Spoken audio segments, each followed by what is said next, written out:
আচ্ছা, গ্রামীণ পরিবেশ কার না ভালো লাগে? এই তো ঈদের সময় বাসায় গিয়েছিলাম। এরপর মা বলল একটা দিন বেশি থেকে যেতে, যে এখানে আমাদের পুকুরে কি বলে আপনাদের ওদিকে জানি না, আমাদের এখানে বলে হচ্ছে গোগা টানা। মানে এইভাবে যদি আপনার পুকুরের মধ্যে টানা হয় জালটা, তাহলে অনেক মাছ আসে। আপনারা আগে কখনো এরকম দেখছেন কিনা জানি না।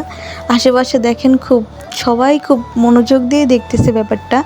আর আমার কাছে খুব ভালো লাগছিল, কারণ শহরে থাকতে থাকতে গ্রামের এই পরিবেশগুলো আসলে খুব মিস করে থাকি। তো এখানে হচ্ছে ছোট ছোট ছেলে মেয়ে, মানে এরা আমার সবাই চাচাতো ভাই। আর ওই যে যাকে দেখছেন না বাম পাশে, ওটা হচ্ছে আমার আব্বু। আর হচ্ছে এরপরে চাচাতো ভাই। আর এই পাশে হচ্ছে যেটা, ও চলে গেছে ক্যামেরার ওই পাশে চলে গেছে। ও আমার এই যে লাল গেঞ্জি পরা আমার ভাইয়ের ছেলে, বড় ছেলে।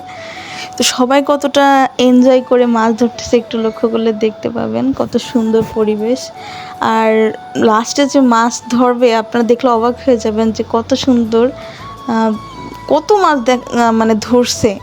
তারপর হচ্ছে মানে এই মাছগুলো না, মানে খেতেও মজা, দেখতেও ভালো লাগে, অন্যরকম একটা ব্যাপার।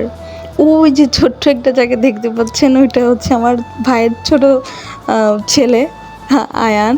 তো ওরে এত বলা হচ্ছে যে বাবা ও ঠান্ডা লেগে যাবে, ও হবেই না। সে একবার উঠাইতে গেলে 3বার কাদার ভিতর ডেবে যায়। তো সবাই আসলে মাছ উঠাচ্ছে, ওই পাশ থেকে হচ্ছে মাছটা এভাবে টেনে নিয়ে আসছে। তো এখন অ্যাট লাস্ট দেখা যাচ্ছে যে কতটুকু কি উঠছে। আপনারা ক্যামেরা হয়তো ভালো করে দেখা যাচ্ছে না, আমি দূর থেকে করতেছিলাম, ভিডিওটা করতেছিলাম। দেখেন আয়ান কিন্তু চলে গেছে। তারপর আমাদের কাছে বলল যে একটা দিতে, গামলার মতো দিতে। তো আমরা এটা দিলাম। ওই যে দেখেন ছোট ছোট ছোট ছোট মাছ উঠে গেছে। এই মাছগুলো কিন্তু খুব টেস্ট। বাজারে যেগুলো পাওয়া যায় এগুলো কিন্তু মজা লাগে না।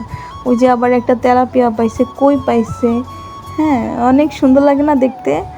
আচ্ছা, আপনার কমেন্ট করে জানাবেন, আপনারা কি এটা প্রথম দেখলেন নাকি আগেও দেখেছেন? দেখেন কতটা আনন্দ করে সবাই কাজ করতেছে। আর ছোটোটার ব্যাপারটা দেখেন কেমন করতেছে। সবাই মাছ বেছে বেছে রাখছিল, আর আমি আসলে আপনাদের সাথে ভাবলাম একটু শেয়ার করবো, এই জন্য ভিডিওটা করলাম। আমার বেশ ভালো লাগছিল। ছোটোটারে ওর আম্মু খুব বকাবকি করছিল যে ওট, কে শোনে কার কথা, ও তো উঠবে না। ওরে উঠতে বললে আরও কান্নাকাটি করে, দুষ্টামি ফাজলামি করে। দেখেন কত বড় বড় মাছ পেয়েছে।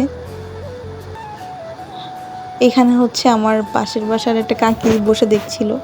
মানে মাছ ধরা দেখতেও কিন্তু খুব ভাল লাগে, তাই না? খুব ভাল লাগে। শহরের ছেলেরা বা বাচ্চারা কিন্তু এইগুলো তো অভ্যস্ত না। সবার অনেকের কাছে মনে হবে যে কীভাবে কাদার মধ্যে নামছে, বা এরকম অনেক কিছু মনে হতে পারে। বাট দেখেন কত সুন্দর করে করছে। তো আজকের মতো এখানেই ব্লগটা শেষ করছি। দেখা হবে অন্য একটা ব্লগে। আল্লাহ হাফিজ।